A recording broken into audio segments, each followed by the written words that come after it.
ஓம் சாந்தி. ஸ்ரீ பாபா நினைவிருக்கின்றதா?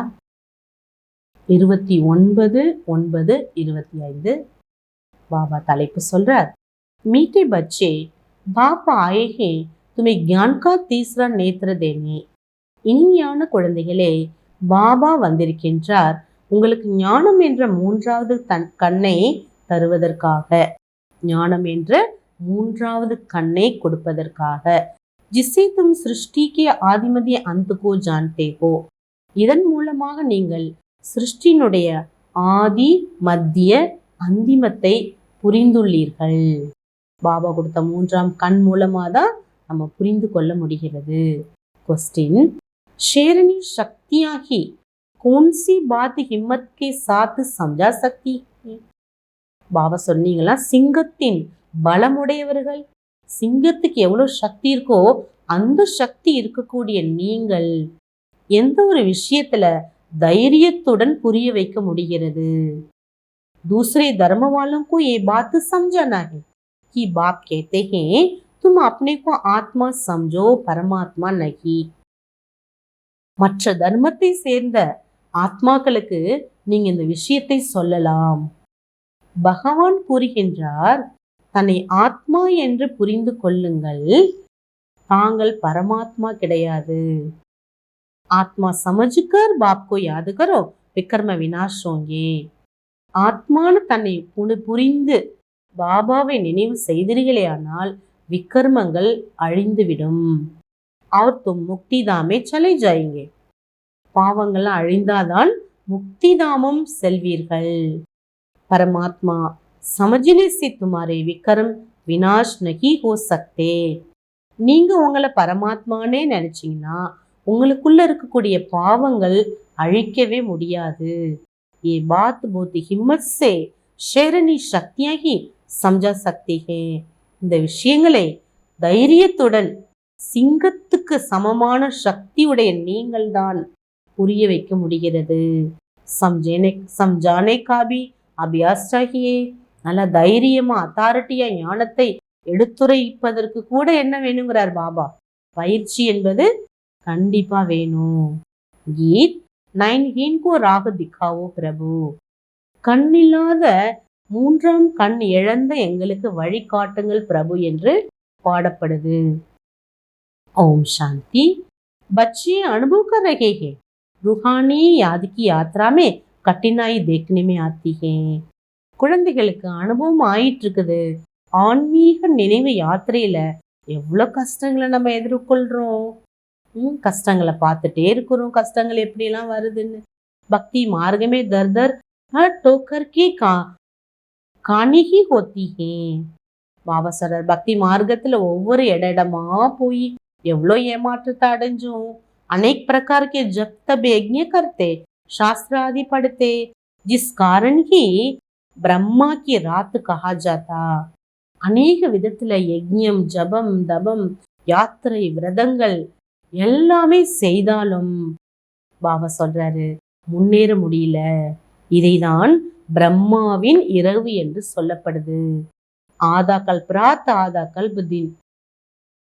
5000 வருஷத்துல அரை கல்பா இரவு, அரை கல்பம் பகல். பிரம்மா அகேலா தோ நஹி ஹோகானா. பிரம்மா எப்போதுமே தனியா இருக்க மாட்டார். எங்க பிரஜைகள் இருக்காங்களோ அங்கதானே பிரம்மா இருப்பாரு. பிரஜாபிதா பிரம்மா ஹே तो जरूर उनके बच्चे कुमार कुमारियां भी होंगे. பிரஜாபிதா பிரம்மா பாபா எங்கே இருக்காரோ அங்கே அவருடைய குமார் குமாரிகளும் இருப்பாங்க இல்லையா. பரந்து மனுஷனை ஜான்தே, பிரம்மாவோட பிரம்மா குமார் குமாரிகள் இருக்கின்றனர். இத உலக மக்கள் தெரிந்து கொள்ளவில்லை. बाप ही बच्चों को ज्ञान का तीसरा नेत्र देते हैं. பாபா தான் குழந்தைகளுக்கு மூன்றாம் கண்ணை தருகிறார். जिससे तुमको सृष्टि के आदि मध्य अंत का ज्ञान मिला हुआ. பகவான் தேர்ட் ஐ ஆத்மாங்கிற இந்த மூன்றாவது கண் மூலமாக நம்ம ஒவ்வொருவரையுமே புரிந்து கொள்ள முடியுது. நம்ம கூட இருக்கிறவங்கள புரிஞ்சுக்க முடியுது, சிருஷ்டியை பத்தி புரிஞ்சுக்க முடியுது, இயற்கையை பத்தி புரிஞ்சுக்க முடியுது. சிருஷ்டினுடைய முதல் இடை கடை 3 காலத்தின் ஞானம் நமக்கு கிடைத்திருக்கிறது. तुम कल पहले भी ब्राह्मण थे, அவர் தேவதா பனேத்தே. பாபா சார், கல்பத்துக்கு முன்னாடி நீங்க பிராமணனா இருந்தீங்க, தேவதையாகவும் இருந்தீங்க. ஜோ பனேத்தே வஹி ஃபிர் பனேங்கே. யார் இருந்தீர்களோ அவ்வாறு அவர்களே மீண்டும் ஆகுவீர்கள். ஆதி சனாத்தன் தேவி தேவதா தர்மக்கே தும்ஹோ. ஆதி சனாத்தனா தேவி தேவதா தர்மத்தை சேர்ந்தவர்கள் தான் நீங்க. தும்ஹி பூஜ்ய அவர் தும்ஹி பூஜாரி பன்தே ஹோ. நீங்களே பூஜைக்குரியவர், நீங்களே பூஜாரியாக ஆகின்றீர்கள். தும் ஜான்தே ஹோ அபி ஹம் ராஜயோக் சீக் ரஹே ஹே. இப்போ நம்ம 3ஆம் கண் மூலமா புரிஞ்சுக்கிட்டோம், கடவுள் பகவான் கற்றுக் கொடுக்கக்கூடிய இந்த ராஜயோகத்தை நான் பயின்று வருகின்றேன். फिर नई दुनिया में जाएंगे. இந்த படிப்பால நான் புது உலகம் போயிடுவேன். வ ஜட மந்திர் தும் சைத்தன்யமே பைட்டே ஹோ. பாபா சொல்றாரு, அவர்கள் மற்ற எல்லாமே ஜட கோவிலுக்கு போறாங்க, நீங்கள் சைத்தன்யமாக அமர்ந்துள்ளீர்கள். முக்கிய மந்திர் ஏ டீக் பனா ஹுவா. பாபா சொல்றாரு, முக்கியமான கோவில் கரெக்டா பண்ணியிருக்காங்க. சொர்க்கோ நஹி தோ கஹா திக்காயா. கஹா திக்காயா, சொர்க்கத்தெல்லாம் எங்க காட்டுறாங்க? சில சத்துமே சொர்க்கோ திக்காயாகே. பாபா சொல்றாரு, நம்ம பகவானுடைய ராஜயோக கல்வி படிக்கிறதுனால ராஜ்ய பதவி அடைகின்றோம் என்பதை ஒரு கோயில்ல மட்டும் பொறிக்கப்பட்டிருக்குது. அது எங்கன்னா தபஸ்யா பண்ற மாதிரி சிலை கீழையும் அதுக்கு மேல அந்த சவுத்துல மேல சொர்க்க காட்சியை பொறிக்கப்பட்டிருக்குது. इस पर बहुत अच्छा समझा सकते हो.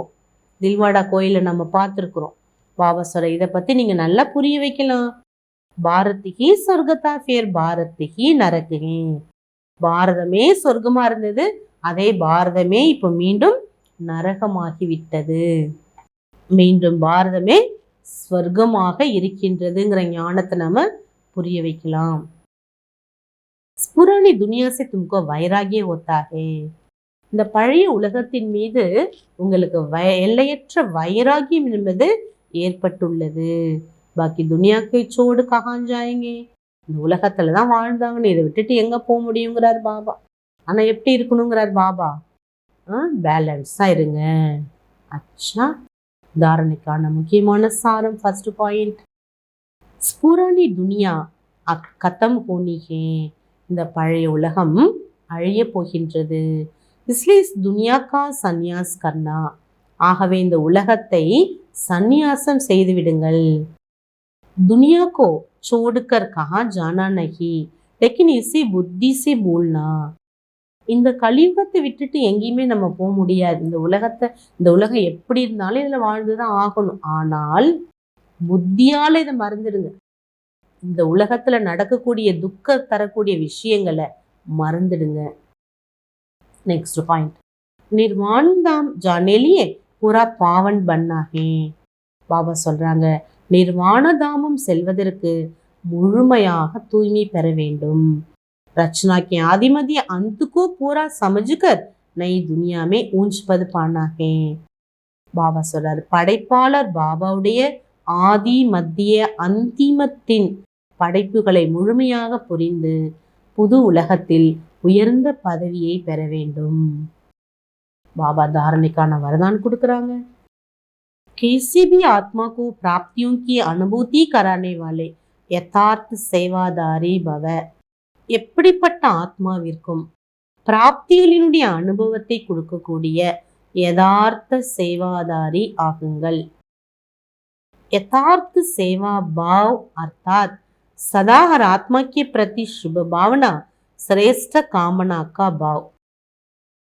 பாபா சொல்றார், சரியான சேவைக்கான பாவனை என்பது எப்பொழுதுமே ஒவ்வொரு ஆத்மா மீதும் சுப எண்ணங்கள், சிரேஷ்ட எண்ணங்களின் பாவனை வைப்பது. சேவா பாவ் அர்த்தாத் ஹர் ஆத்மா கோ பாவனா பிரமான் ஃபல் தேனா. பாபா சொல்றார், யதார்த்த சேவை என்றால் சேவைங்கிற பாவனை மூலமா ஒவ்வொரு ஆத்மாவிற்கும் அவருக்கு தேவையான பாவனைக்கான பாவனையினுடைய பலனை தருவதாகும். ரொம்ப அன்பா இருக்காங்கன்னா என்ன பண்ணணும், பாவனைக்கு பலன் என்பது தர வேண்டும். சேவார்த்தாத் கிசி भी ஆத்மா को प्राप्ति का मेवा अनुभव कराना. சேவா என்றாலே, யதார்த்த சேவா என்றாலே எந்த ஆத்மாவா இருந்தாலும் அந்த செய்யக்கூடிய சேவைக்கான அந்த பலன் என்பதை அனுபவம் கொடுக்க வேண்டும். இந்த சேவைக்கு பாபா இப்படிப்பட்ட பலன் கொடுத்திருக்காருங்கிறத அவங்க உணரணும். ஐசி சேவாமே தபஸ்யா சாத் சாத்துகே. இப்படிப்பட்ட சேவையில தான் தபஸ்யா என்பது கூடவே இருக்கின்றது. தபஸ்யோட பலம் இருக்குன்னு அர்த்தம். ஜஹா யதார்த்த சேவா பாவகி வஹா தபஸ்யா கா பாவ் அலக் நஹி. எங்கே சேவைக்கான யதார்த்த சேவைக்கான பாவனை இருக்கின்றதோ அங்கே தபஸ்யாவினுடைய பாவனை என்பது தனியாக இருக்காது. சேவாமே தியாக தபஸ்யா நகி ஓஹே நாம்தாரி சேவா. எந்த சேவையில தியாகமும் இல்லை, தவமும் இல்லையோ அது பேரளவுக்கு தான் சேவை என்று சொல்லப்படுது. பாருங்க எவ்வளவு டெஃபினேஷன் பாபா கொடுக்குறாங்க சேவைக்கு. इसलिए त्याग तपस्या और सेवा के कंबाइंड रूप द्वारा सच्चे यथार्थ सेवादारी बनो. ஆகையினால பாபா சொல்றார் தியாகம், தவம், சேவை மூன்றுமே கம்பைன்டு ரூபத்துல செய்யக்கூடிய சேவைதான் உண்மையான யதார்த்தமான சேவாதாரி சேவையாகும். இதை செய்பவர்கள்தான் உண்மையான சேவாதாரி. அப்படிப்பட்ட தியாகம், தவம், சேவை செய்யக்கூடிய சேவாதாரி ஆகுங்கள். ஸ்லோகன் नम्रता और धैर्यता का गुण धारण करो तो क्रोध अग्नि शांत हो जाएगी. பணிவு, தைரியத்தன்மை என்ற குணத்தை கடைபிடித்தால் குரோத அக்னி என்பது சாந்தமாயிடுங்கிறார். அக்னி தீ என்ன ஆயிடுமா? சாந்தி ஆயிடும், குளிர்ச்சி ஆயிடும். எப்போ? பணிவும் இன்னொன்னு தைரியமும் நமக்குள்ளார இருக்கும்போது. அடுத்த அவ்வியக்த இஷாரா பாபா சொல்றாங்க, இப்பொழுது ஆர்வம் என்ற அக்னியை பிரகாசப்படுத்துவதற்காக யோக ஜுவாலையை உருவாக்க வேண்டும். अभी निर्भय ज्वालामुखी बन प्रकृति और आत्माओं के अंदर जो तमो गुण है उसे भस्म करो. பாபா சொல்றாங்க, இப்பொழுது பயமற்ற ஜுவாலா சொரூபத்தினுடைய யோகம் செய்து இயற்கை மற்றும் ஆத்மாக்களுக்குள்ள இருக்கக்கூடிய தமோ குணத்தை முதல்ல பஸ்மம் பண்ணணும். தபஸ்யா அர்த்தாத் ஜுவாலா சொரூபியாத். தபஸ்யா என்றாலே ஜுவாலா சொரூபத்தினுடைய நினைவு. இஸ் யாது द्वारा ही माया प्रकृति का विकराल रूप शीतल हो जाएगा. இந்த நினைவு மூலமாகவே மாயா மற்றும் இயற்கையினுடைய கொடூரமான ரூபமும் சீத்தலமாகிவிடும். आपका तीसरा नेत्र ज्वालामुखी नेत्र माया को शक्तिहीन कर देगा. உங்களுடைய மூன்றாம் கண் ஜுவாலாமுகி கண் என்பது மாயாவை சக்தி அற்றதாக ஆக்கிவிடும். ஆகவே பாபா சொல்றாங்க, தைரியம் அப்படிங்கிற ஜுவாலாமுகி ஆகி இயற்கையையும் ஆத்மாக்களுக்குள்ள இருக்கக்கூடிய தமோ குணத்தை நம்ம அழிக்கக்கூடிய முயற்சி செய்யணும். சாந்தி.